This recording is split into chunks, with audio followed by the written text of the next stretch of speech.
marco na história do automobilismo brasileiro e que conseguiram atrair essa paixão toda que o automobilismo até hoje gera junto ao público de todas as idades. Mas é importante que as pesquisas que nós temos dizem que mesmo o público jovem gosta muito, quer muito saber um pouquinho desse automobilismo do passado, para conhecer essas pessoas que fizeram essa história, que construíram essa história. Por isso, temos aqui, por exemplo, o Fritz Dorey, que é uma pessoa, aliás, rara de você ver na televisão.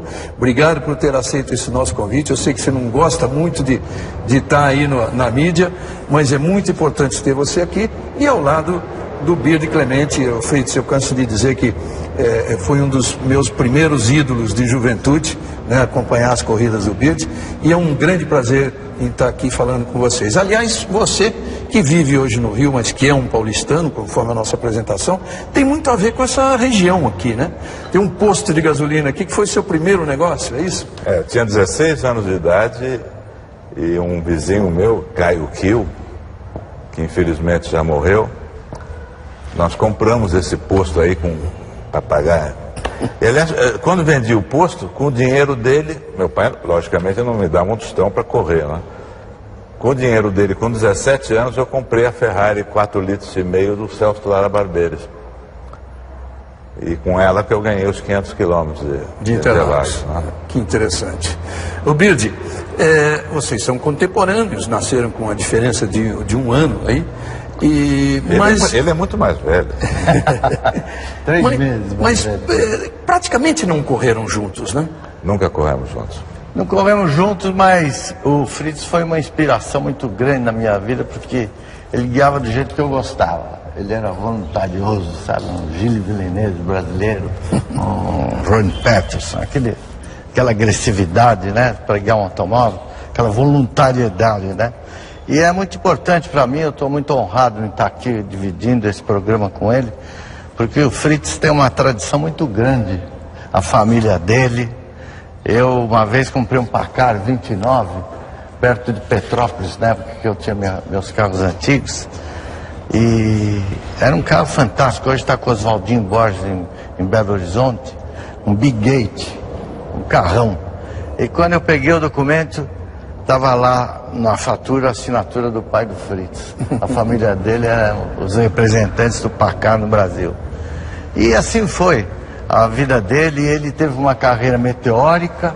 Ele apareceu aqui no Brasil antes daquela fase da indústria de automóvel brasileira na pista, mas ele apareceu num furacão, né? E logo foi para a Europa. E teve um acidente que fez com que a carreira dele ficasse muito curta. Uma pena, um desperdício para o automobilismo brasileiro. Então, Fritz, o Bird falou dessa ida à Europa, que era um sonho para todo mundo. O Bird, por exemplo, acabou não indo, mas fez uma carreira belíssima aqui. Como é que foi essa decisão sua de ir para a Europa? Você acabou de falar que seu pai não te apoiava de jeito nenhum, como ninguém, nenhum pai, né, Bird, na época apoiava que quisesse correr. Pois é, eu ganhei os 500 quilômetros de Interlagos e logo a seguir teve aquele sul-americano que veio Froilán González, que era vice-campeão, tinha sido vice-campeão do mundo, os uruguaios, e depois fomos para Buenos Aires fazer a terceira. Em Buenos Aires eu fiquei na ponta até faltando 2 voltas quando quebrou um semi-eixo meu, e aí me chamaram para conhecer o Fangio. Aí o Fangio me disse, olha, você quer ir para a Europa comigo? Eu vou te levar para a Europa que eu quero fazer umas coisas. Ele deve ter gostado muito da sua ele falou, tocada. olha, eu te cronometrei numa curva tal que você estava muito rápido naquela curva, eu gostei muito da maneira de você dirigir, quero te levar lá. Eu disse para ele, mas eu tenho 19 anos e não tenho um tostão. Ele falou, não tem problema porque a British Petroleum vai pagar tudo. Bom, fomos para a Europa, no mesmo avião, Fangio, eu, mais um argentino, que era o Juan Manuel Bordel, e um uruguaio, que era o... Não tem problema. Que acabou não correndo. E fiquei 3 meses viajando com o Fangio pela Europa. Ele me pôs primeiro no grande... Minha primeira corrida na Europa foi o Grande Prêmio da França de Fórmula 1, uma Maserati que era dele. Depois ele me arrumou uma Fórmula Júnior, me pôs na Sicília, que eu ganhei, o Bino Heinz foi segundo. Isso, o Grande Prêmio de Messina. O que era a Fórmula Júnior exatamente? Era uma pré-Fórmula 1? Era uma Fórmula 2. Era uma pré-Fórmula 1. E ficamos 3 meses. E de repente o Fangio desapareceu. Eu nunca soube porquê, aí eu fiquei morando em Módena, e naquela altura os corredores corriam, ficávamos todos lá. O centro automobilístico era Módena, na Itália. Aonde fica a Ferrari? Não tinha os ingleses ainda. Os ingleses estavam começando a chegar. E os pilotos ficavam lá e eram chamados: ei, você quer fazer tal corrida? Porque tinha corrida quase todo fim de semana. Era Fórmula Júnior, era turismo, era Gran Turismo. Todos os corredores, mesmo os campeões de Fórmula 1, corriam todas as corridas. Quando eles chamavam, não pagavam nada? Não, era o prêmio de partenza que chamava. Prêmio de partenza. Dava a partida, metade era para eles, metade era para o piloto. Era assim, 300, 400 dólares, mas pagava-se hotel, a gente que pagava tudo, sim, hotel, sim, viagem. 300, 400 dólares naquela altura é 5 mil dólares de hoje. 5 mil dólares de hoje. Né? Pelo menos. E com isso eu consegui viver. Depois eu tive meu desastre e parei de correr com 21 anos. E anos depois eu fui buscar o Fangio, nunca mais vi o Fangio, fui buscar o Fangio em Viracopos, que eu veio fazer uma visita. Fui até com um carro que era do Giorgio Moroni, que era uma Ferrari GTO. Uma Ferrari, aquela Ferrari GTO. E o Fangio veio comigo na Ferrari. Aí eu perguntei: poxa, Fangio, por que você me abandonou lá? Ele falou: teu pai não te contou? Eu falei: não. É que teu pai mandou recado por mim através do embaixador da Espanha, que tinha sido colega dele na escola lá na França, que ele não queria que você corresse de automóvel, que se você morresse ou tivesse um acidente, ele te matava.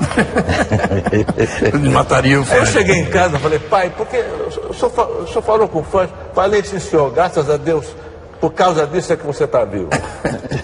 Era isso, né, Birdi, nessa época? É isso mesmo. Na nossa geração, morria muita gente. No Campeonato Mundial, chegar pro Wilson e pro vou parar de Wilson correr. Falou: vou parar de correr. Porque morria 2, 3 por ano. Ali já era uma outra. Na Fórmula 1. Na Fórmula 1. Agora, na época... Eu usava era o cinto aqui da calça, né? E a manga curta e o tal. Capacete? O capacete era um capacete, se você jogava no chão, era capaz de quebrar o capacete. Né? Quando se saía da pista, normalmente ou se morria ou se ia para o hospital para ficar muito tempo. Né? Todos os pilotos se gostavam muito. Com o Chico Landi você conviveu? Muito. O Chico Landi é que ficava com o meu... Eu não tinha dinheiro. Então o Chico Landi e o Jiménez Lopes... José Jiménez Lopes. Deixa eu só um parênteses. Esse José Jiménez Lopes é meu padrinho de casamento. Porque depois ele foi ser diretor de futebol no Palmeiras. Eu comecei minha carreira até cobrindo boa parte do Palmeiras e ele é meu padrinho de casamento. Eu tenho muita saudade do José Jiménez Lopes. Que foi companheiro do Celso Lara Barbeles. Né? Tenho muita saudade dele. Ele foi um amor comigo. Ele era dono de uma fábrica Tubularte. E o meu carro de corrida ficava lá. Ele pagava tudo, pneus, escuderia, tudo, fazia tudo. E era ele e o Chico Landi, né? E essa época com o Chico Landi, você sentia que o Brasil poderia mesmo fazer sucesso na Fórmula 1? Ou era uma aventura assim ainda muito isolada de vocês e muito distante disso se tornar uma realidade? Não, eu tive essa grande esperança de... Eu tive a certitude que eu poderia correr na Europa, porque o Fangio veio aqui com umas Maseratis, não sei se você se lembra, em 57, se não me engano. E ele correu na Quinta da Boa Vista e correu em Interlagos. E ele fazia, com o carro dele, ele fazia 3,53, 3,54. E uma vez eu peguei uma Ferrari Monza e andei lá e fiz 3,49. Falei: poxa, mas a Ferrari Monza é mais velha que essas Maseratis. Então capaz de dar para eu correr com eles lá na Europa. Por isso é que eu fui. Com a cara e a coragem. O Birdi já me contou uma vez, mas eu queria que você repetisse. Por que você não foi para a Europa, Birdi? Olha, Reginaldo, ir para a Europa na época do Fritz, E até na minha época, no começo, antes do Emerson campeão mundial, era uma solidão. O camarada era uma aventura, sabe? Depois que o Emerson foi campeão mundial, depois que aquele grupinho... aí mudou tudo. Depois que aquele grupinho, que era o grupinho justamente que estava na Wilds, era o Emerson, o Moco, né? E o Wilsinho, que já foram, se organizaram e tal. Era uma coisa, já era uma outra fase. Porque quando eu fui a primeira vez com possibilidade de correr com Alpine, parece que em Targa Florio, tinha essa coisa, eu me sentia assim completamente discriminado na Europa como brasileiro, entende? Era uma difícil, muito difícil. Agora, com o Emerson, que conseguiu criar esse prestígio todo para o piloto brasileiro, e depois dele abriu uma nova fase para os pilotos. Os pilotos já iam sem dificuldade, já iam encaminhados, já tinham um ambiente criado. Então é uma outra vez. E eu estava muito apegado aqui às coisas da minha família, ao meu trabalho com meu pai, e abandonar aquela minha vida aqui era uma coisa que eu tinha, era uma renúncia que eu ia fazer muito perigosa. Até porque, né, Birdi, vocês estavam começando a estruturar um automobilismo que, se não era ainda profissional, já estava caminhando para isso, né? Você foi o primeiro profissional brasileiro a ganhar um salário. Eu tive muita sorte que a minha participação sempre foi assim nos momentos certos, né? Quando o Christian morreu, o Christian Reis morreu, quem a gente estava falando. O Christian Reis morreu, a Willis ficou a ser o piloto principal dela. Então o Greco, para me tirar da Vermag, ele teve que me acenar com vantagens, e aí que veio o primeiro salário, porque na Vermag eu tinha um carro de frota da fábrica para meu uso particular e tal. Então foi realmente uma nova fase, né? Mas hoje a coisa é completamente diferente, é outra coisa. E não é só no automobilismo, em todos os esportes. O curioso é que, você vê, o fato do Fritz ter ido para a Europa nessa época, e ter feito as corridas que fez de Fórmula 1, de ter ganho essa corrida de Fórmula Júnior, que era a Fórmula 2, ou seja, ele era mesmo credenciado a, se chegasse a guiar um carro melhor, credenciado a disputar vitórias, como foi o Chico Landi. Mas o curioso é que, ao voltar de lá, não fosse o acidente que o deixou 8 meses, né, em recuperação, ao voltar de lá ele poderia então ter entrado e feito essa carreira no Brasil, já pegando uma fase do profissionalismo, né? Que aí surgiram vocês inicialmente, você, Ciro Caires, o Marinho, mas que surgiram o Wilsinho, Moco, Emerson. Isso mesmo. Exatamente isso. Há uma diferença aí entre... Ele disse que o brasileiro não era bem recebido. Não era bem recebido porque já era a época dos ingleses. Que quando eu fui lá era a época dos italianos. Nós fomos muito bem... Eu era muito bem recebido por toda parte. Foi até 60. A próxima Fórmula 1 brasileira foi em 70. Houve 10 anos sem ninguém. Quando os ingleses tomaram conta de tudo. E os ingleses são aquela frieza, não é? Então eles não...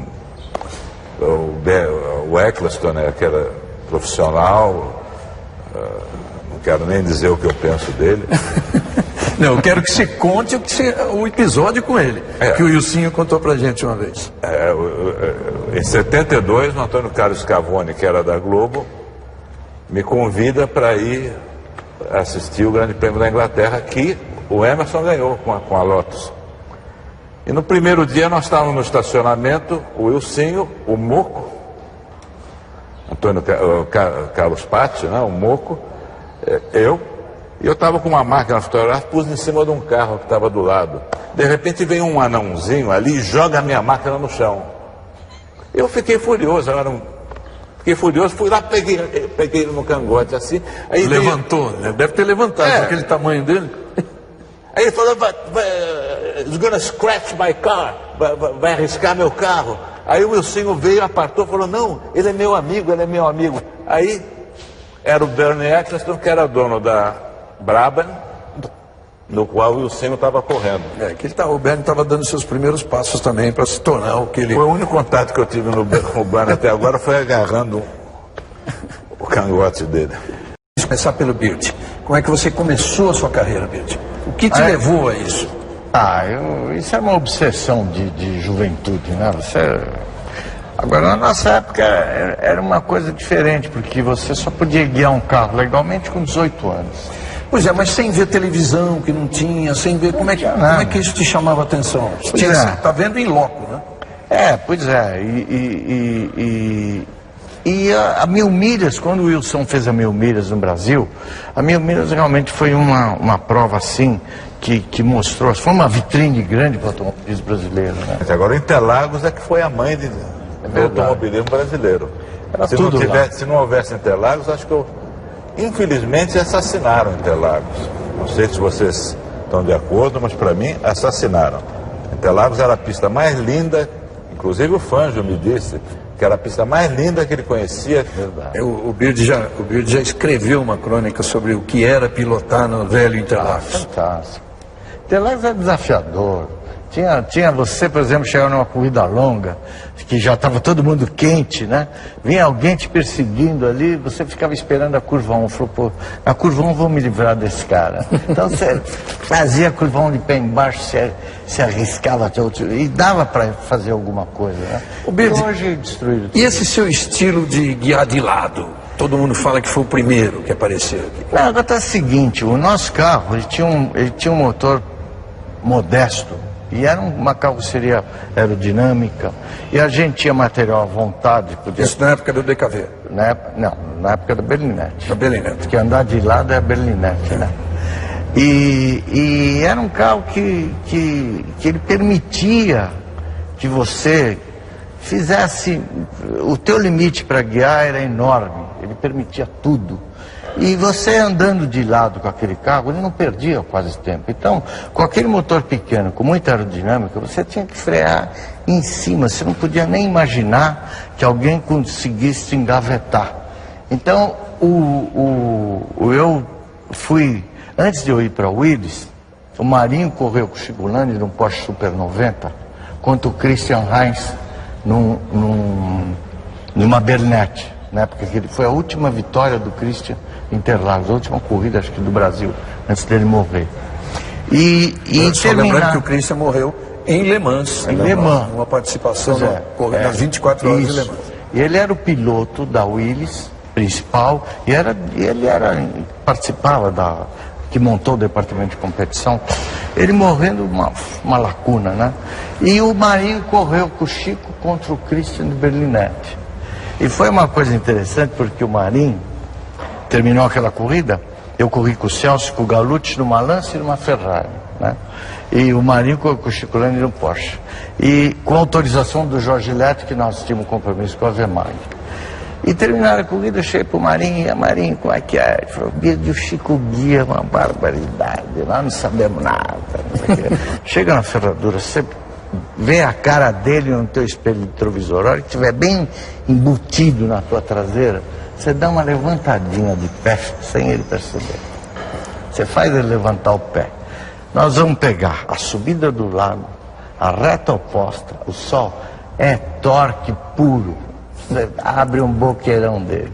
E eu falei, nossa, é verdade, né? Era assim que a gente conseguia segurar o Christian. O Fangio me deu a Maserati 57 dele, que estava 2 anos atrasado, e ele me disse, você vai lá para sentir a Fórmula 1, porque você não vai conseguir andar junto com eles, porque o carro está ultrapassado. Mas eu via eles todos quando eles me punham uma volta, passavam por mim, e e eram todos muito amigáveis. Você era bem mais jovem que eles? Eu era bem mais jovem. E eles te receberam bem? Muito bem, muito bem. Principalmente o Dan Gunner, que era amigão, o Bruce McLaren, que era um amor de sujeito. O Bruce McLaren tinha paralisia infantil. Não sei se você sabe, ele tinha uma perna curtinha, ele quase não andava com bengala. Era um amor de sujeito o Bruce McLaren. E com isso tudo era um piloto excepcional e fundador e criador da McLaren. Ele era super jovem, ele tinha, eu tinha 19, ele tinha 21 naquela Durante altura. muito tempo o Bruce McLaren foi o mais jovem a andar na Fórmula 1. Ele andou com 20 anos na Fórmula 1. É. Conta mais deles aí. E o Phil Hill, porque a gente morava em Modena. Modena era o centro automobilístico do mundo. Então tinha o Albergo Real Fine, onde tinha praticamente todos os pilotos lá, quase sempre, né? A gente saía, nosso treinamento, a gente tinha bicicleta, ia até Bolonha de bicicleta e voltava. E todos os pilotos juntos, brincando uns com os outros, etc. Não havia dinheiro, era muito pouquíssimo dinheiro, quer dizer, o dinheiro que se ganhava era o prêmio de partença, né, o prêmio de partida, que era rachado com o dono do carro, e eram todos amigos. Aí apareceram os ingleses e foi a profissionalização mesmo da coisa, né? Foi a coisa séria, o Ecclestone, eu ia dizer que ele é gangster, mas não digo. McLaren, toda a corrida nós ficávamos juntos, sempre, porque ele era realmente um amor de sujeito. Fritz, como é que funcionava o que hoje a gente chama do circo da Fórmula 1? Hoje tem lá aqueles... Não vou nem comparar, claro. Só os anos que eu fiz, só esses 38 anos que eu fiz, já teve uma diferença muito grande, do começo para agora. Mas sempre existiram os motorhomes, as mesas de almoço, aquela coisa. Hoje é uma coisa quilométrica, um paddock de Fórmula 1. Mas como é que era na época? Naquela época não existia o motorhome, não. Tinha umas cabanazinhas? Não, eram os boxes, cada pista tinha seus boxes. Vocês almoçavam nas pistas? Almoçávamos dentro do box ali mesmo e não tinha motorhome, não. Ninguém tinha motorhome. Eu também só corria até 60, né? Depois disso é que vieram os ingleses com os motorhomes. Mas eu tenho uma fotografia minha no box do Grande Prêmio de Portugal, onde tem o Bruce, eu estou abraçando o Bruce McLaren assim, e atrás de mim está a Dona Maria, que era a mulher do Enzo Ferrari. E o box era uma coisa de madeira assim, tal, com 3 mecânicos da Ferrari, era o que tinha. Né? Os hotéis eram próximos? Os hotéis, no Burring era próximo. Ainda é? No Porto, cada um ficava num hotel. E as noites, quando saíam da pista? Havia um jantar, havia um encontro? Olha, eu realmente, eu era tão fissurado, eu gostava tanto da coisa, que eu ficava com os mecânicos, mexendo nos carros e ficava com eles, depois ia dormir. Eu nunca fui de noitada, eu nunca fui de noite, eu não sei o que eles faziam. O Beard, no Brasil, a equipe Williams a gente pode considerar... Willis. A gente pode considerar o que foi na Fórmula 1, a Williams, a McLaren, a Ferrari, hoje a Red Bull, é mais ou menos por aí, né? Está para a história do automobilismo brasileiro como estão essas grandes equipes da Fórmula 1. Né? Eu tenho muita saudade daquela época. Ele estava comentando comigo antes do programa entrar pro ar, uma matéria que saiu sobre um depoimento do Stirling Moss, sobre a vida que a gente, o reflexo que nós temos da nossa época para hoje. E eu fico até, às vezes, preocupado quando eu abro a boca para falar, principalmente do teu programa. Eu nunca falei bobagem, mas às vezes me arrependi de alguma coisa que eu falei. Porque hoje o automobilismo está tão diferente, não é verdade? Eu vejo o corredor automóvel como um guerreiro, né? Ele era um grande guerreiro. Você acha muito melhor na época de vocês? Acho. Você tinha um carro, um volante, uma alavanca de câmbio, um marcador de temperatura, um contagiro, uma pressão de óleo. E você estava sozinho dentro daquele carro. E você está esquecendo o principal, você tinha o perigo. Que hoje praticamente não existe mais. Exatamente. Você tinha que administrar aquilo, né? E hoje você vê, hoje existe, eu não quero tenho que tomar cuidado para não falar as coisas que eu não devo. Eu respeito muito o trabalho dos pilotos de hoje. Eu acho que é completamente diferente do que era na nossa época. Mas eu vejo um corredor automóvel com a imagem de um guerreiro, entende? E o guerreiro, ele tem que ter coragem. ele não pode ser um técnico, entende? E o piloto de automóvel, o corredor de automóvel cada vez tem menos espaço que ele pode mudar algum resultado. O cara hoje dá uma largada, é hora da largada, e quem tem mais sorte que larga melhor. Então mudou, vocês... 50 botões no volante. Outro dia você falou numa transmissão que o Rubinho tinha comentado com você, que ele tinha que fazer tanta coisa para manejar aquele equipamento, que ele não se concentrava em guiar o carro. Tanta coisa que ele tinha que fazer. O volante do carro da Ferrari deste ano tem 49 comandos. Tá louco. Na nossa época, o Chico Landi era um Adoniran Barbosa, né? Eu tenho um depoimento do Chico, e eu vou te fazer uma cópia, vou dar para vocês dois. Há uns 20 anos antes do Chico morrer, ele com aquele estilo rústico dele falar, né? Que o Adoniran Barbosa do automobilismo brasileiro. Porque na minha época os carros dava cambalhota, tal. Agora não, agora rodopeia, não acontece nada, estabilidade fantástica. Já os carros vão ser tudo na base do computador, tal. Ninguém se machuca, não tem mais desastre. Sabe? Então eu acho que partimos de um exagero com outro muito maior. Hoje eu vejo vocês... Era um exagero o risco e hoje é muito maior que é isso? A tecnologia embarcada. É desclassificado porque ele tinha 2 litros mais de gasolina no tanque. O outro, tem que controlar desgaste de pneu, fazer economia.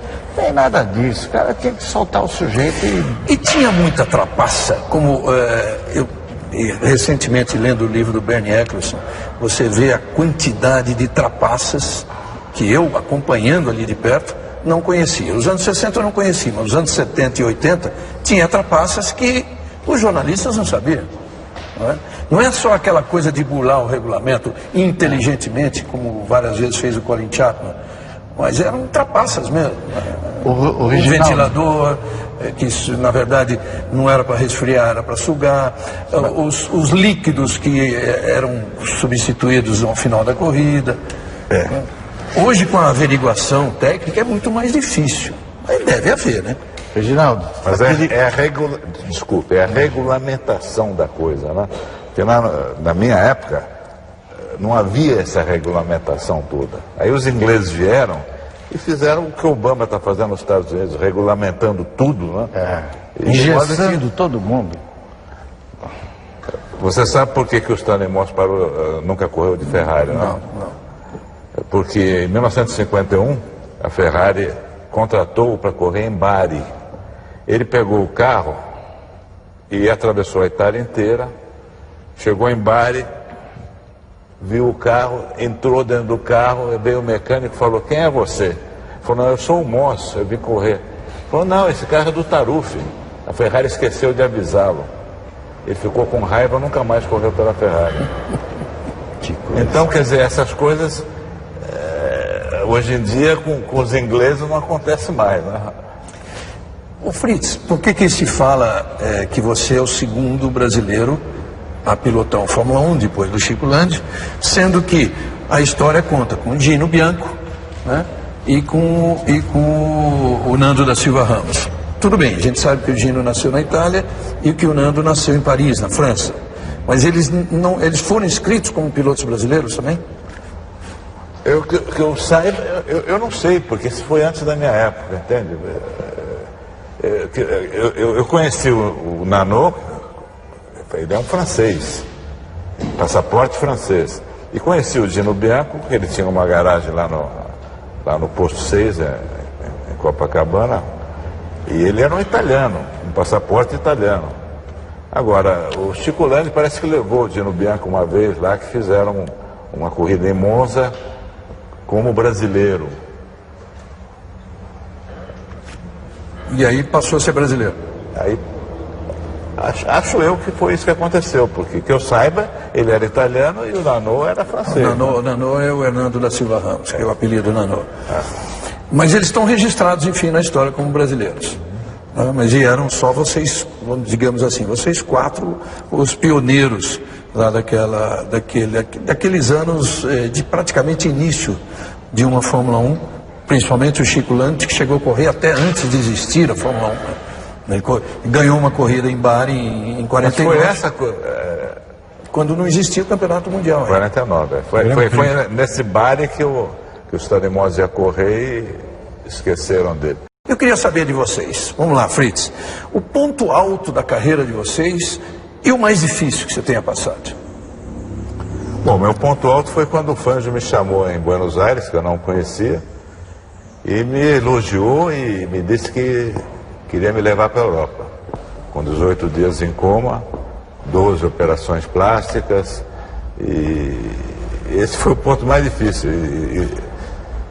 Tudo isso vale repetir, 18 dias em coma, 12 operações, 12 cirurgias e 8 meses no hospital, não foi simplesmente recuperação em Le Mans. É.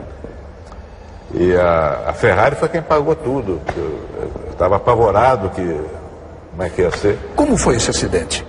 Esse acidente foi quando teve o Grande Prêmio dos Estados Unidos de Fórmula 1, foi o primeiro Grande Prêmio de Fórmula 1 dos Estados Unidos, dezembro de 59. Na véspera teve uma corrida de Fórmula Júnior, que eu corri com o carro de um americano. E eu fiz o recorde da pista, a melhor volta, mas o americano, eu não conhecia a pista. O americano foi embora, depois eu fui pegando. Na última volta eu fui passar, era o Walt Hansken, que chamava-se. E ele me deu uma fechada e ganhou a corrida. Em Le Mans, quando acabou a corrida, eu fui tirar a satisfação dele, aquelas besteiras, né? Da época, que não havia regulamentação, não havia nada, todo mundo misturado nos mesmos boxes. Fui tirar a satisfação dele e tivemos um bate-boca. Em Le Mans, eu estava com a Ferrari 14, passando ele no meio da reta. O mesmo Waltham, que estava correndo com o Jaguar, com o Dan Gurney de copiloto. Eu estava passando no meio da reta e ele me deu uma batida no meio da reta. De propósito? Só pode ter sido. Porque nós tivemos um bate-boca muito feio. E ficamos com horror um do outro. Só pode ser, porque foi no meio da reta, não havia razão nenhuma. O carro dele ficou com manchas vermelhas. Da sua Ferrari? Da minha Ferrari. Eu saí, entrei num poste de 270 km por hora, numa árvore, aliás. Cortou o carro no meio. E o Walt Hansken morreu 3 anos depois, queimado em Le Mans, com Ford. Durante o período que você ficou no hospital, ele não foi te visitar, não recebeu nenhuma mensagem dele, nada? A única pessoa que foi sensacional foi o Von Trips. O Von Trips ficou com a minha mãe 10 dias, os primeiros 10 dias lá. Von Trips foi um amor. O alemão Von Trips também veio a morrer num acidente depois, em Monza, né? Em Monza. Essa época era duro mesmo, né? Era duro, mas a gente não conhecia, porque eu tenho a impressão seguinte, que os pilotos de hoje não correriam, sabendo como é a corrida hoje em dia, como é a segurança, como é a eletrônica, e a cabine é fechada, você bate, praticamente não acontece nada. O Senna morreu por um acaso muito grande, né? É como se caísse um raio na cabeça de alguém. Quer dizer, um pedaço de ferro soltou da suspensão e entrou na cabeça dele. Mas foi um acaso muito grande, tanto assim que na véspera, o Barrichello esculhambou, arrebentou um carro inteirinho e nem se machucou, né? Então eu tenho a impressão que os pilotos de hoje não correriam naquela época. E nós, se soubéssemos como é a segurança que existe que hoje... teria mais tarde? Que teria mais tarde a segurança, a estabilidade, os pneus... nós também talvez não corrêssemos naquela época. Porque era o perigo. Era pura valentia. Era o perigo. O perigo é que dava aquela emoção. Aliás, o Stanley Moore, nessa entrevista que ele dá, ele disse que o perigo é que dava essa emoção. Quando ele passou a não sentir mais perigo, ele se desinteressou de corrida. Bird, isso é um ponto alto e o momento mais triste. O meu ponto alto foi na época que eu saí da Wehrmacht e fui para a Williams. Eu estava muito afiado naquela época. Eu estava muito preparado e foi uma coisa importantíssima para mim. E o Greco vinha na minha casa. Eu nem sabia que o Greco tinha o poder que ele tinha na Williams para decisão. E quando ele chegou na minha casa e falou que ele queria que eu fosse guiar as berlinettes, ele falou, você tem que resolver agora. Eu falei, não posso resolver agora, eu tenho que falar com o Jorge, com o Marinho, com o meu grupo, né? Não, tem que resolver, eu pego ou largo. Eu falei, não, então eu não vou. Mas você é um profissional. Eu falei, não, profissional ganha salário, eu não ganho salário. Quanto você quer ganhar? Aí foi um momento realmente, não para mim, aí foi um momento para os brasileiros, e portanto que aí foi a primeira vez que um piloto aqui no Brasil foi contratado para especificamente guiar um carro de corrida, né? Um momento mais triste. Um momento mais triste que não foi um momento assim que todo mundo notou, uma vez o Greco me fez montar num carro em Rivera, no autódromo de Rivera. Era um carro que estava, um gordinho que ia participar de uma corrida lá, e tinha um sujeito que guiava muito bem, tinha um Dina Panhar, que era um protótipo que andava de frente de todo mundo. E para quem o Greco levou o motor, que era o Roberto Planella, que guiava muito bem, o Roberto não estava conseguindo chegar no tempo do Panhar. Depois o Greco pediu para o Vittorio Andreatta montar, e o Vittorio Andreatta também não conseguiu. Aí ele olhou para mim e falou, monta você. Eu falei, pelo amor de Deus, faz isso comigo. Era um circuitinho, parecia um cartódromo. E eu me esforçando ali, dei uma capotada, bati a cabeça. E certamente daquele momento em diante, eu nunca mais guiei o que eu guiava antes. É mesmo? Certamente. Ganhei corridas e tal, mas eu não tinha mais aquela performance. É o que deve acontecer com muita gente. A nossa cabeça é um mega computador, né? Vocês acreditam nisso? Duas coisas. Primeiro, o piloto que bate a cabeça, que tem um acidente que bate a cabeça, perde um pouco da sensibilidade, o mínimo que seja, perde frações de segundo, como o próprio Piquet admite que aconteceu com ele. Perde a concentração. Perde a concentração. Vocês acreditam numa outra coisa? Por exemplo, dizia o comendador Enzo Ferrari, o piloto quando casa, nasce o primeiro filho, ele perde não sei quanto, nasce o segundo, ele perde não sei quanto. É verdade isso também? Eu tenho certeza absoluta. Naquela época porque naquela época era um perigo. Cada filho era meio segundo. Não, até hoje eu acho tanto. que viu, Fritz? Até hoje. Eu acho que quando entra uma madeira no box, e quando a mãe do cara vem com o terço para dentro do box, o cara tá na hora de parar, entendeu? A mamadeira o cara tem ou que o terço? vir, o piloto certo é o sujeito que traz a amante dele pro box, a namorada mais bonita, entende? Que não se apega a ninguém, sabe? Porque é uma atividade que você está envolvido mesmo numa situação muito difícil. É um esporte que envolve esse glamour. Você não vê, por exemplo, eu nunca vi o Fangio com ninguém. Você já viu o Fangio algum dia com uma mulher? Nunca vi. O Chico, nunca vi. Mas até o Barrichello tinha filhos e corria quando estava na Ferrari com o Schumacher, e corria. E o Alain Prost uma vez me disse, num jantar que eu estava em Paris, ele me disse que do box eles às vezes atrasavam o motor do Barrichello porque ele estava andando forte demais, estava andando na frente do Schumacher.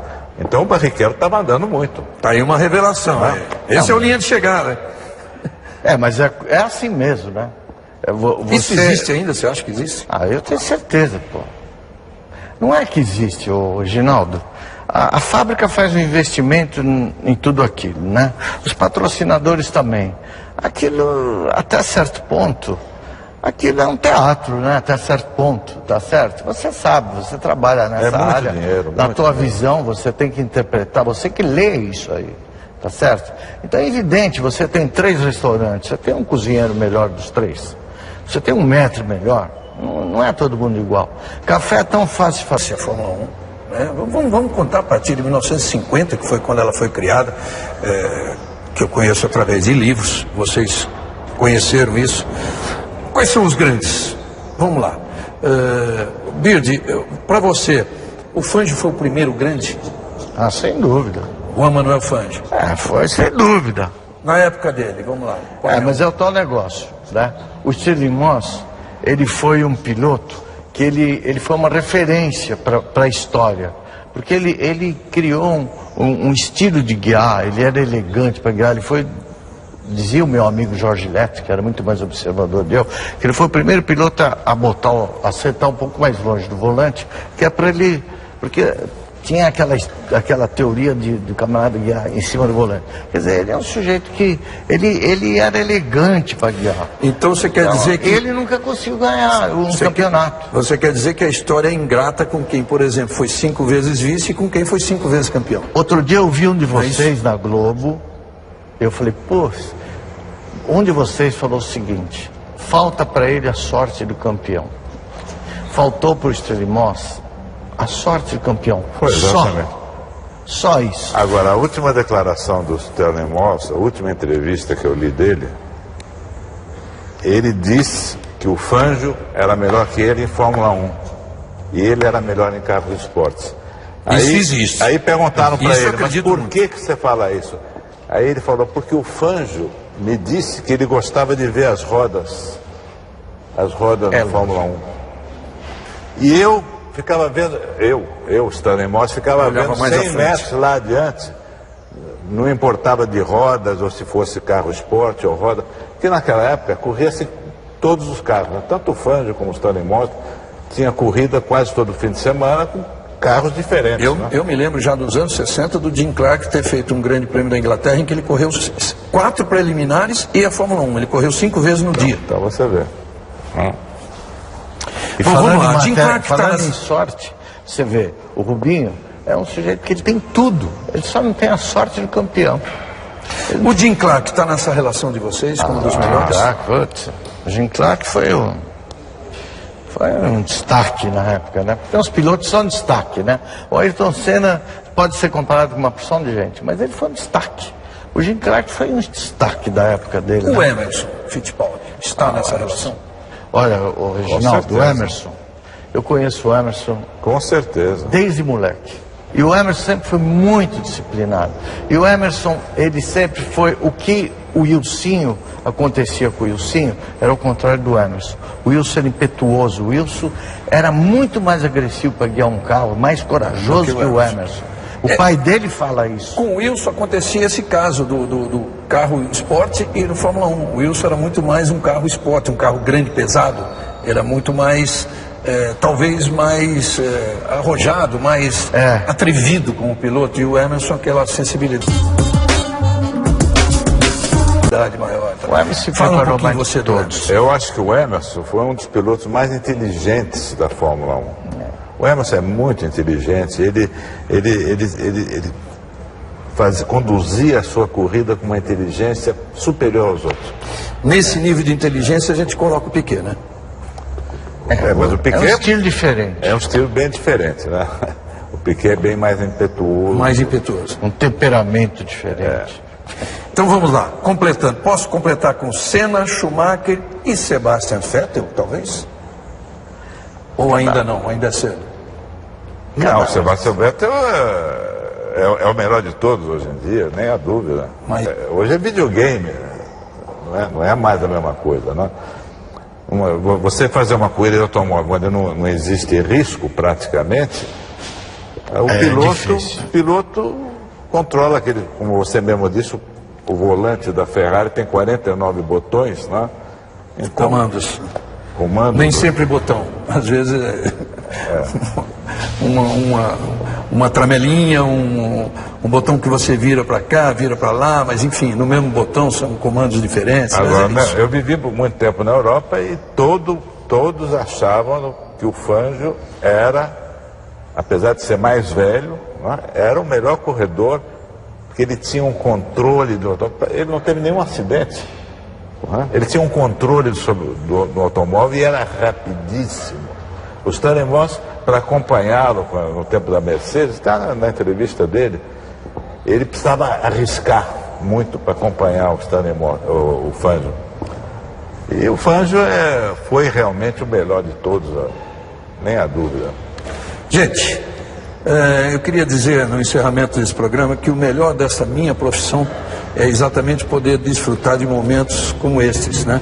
De estar ao lado e poder conversar e trocar ideias com pessoas tão importantes para aquilo que é a minha paixão, sempre foi, como é a paixão de vocês, que é o automobilismo esportivo. Então, é com esse enorme prazer que eu quero agradecer a presença de vocês aqui, esse bate-papo maravilhoso que a gente vai repetir outras vezes se vocês concordarem. Tá bom? Até lá.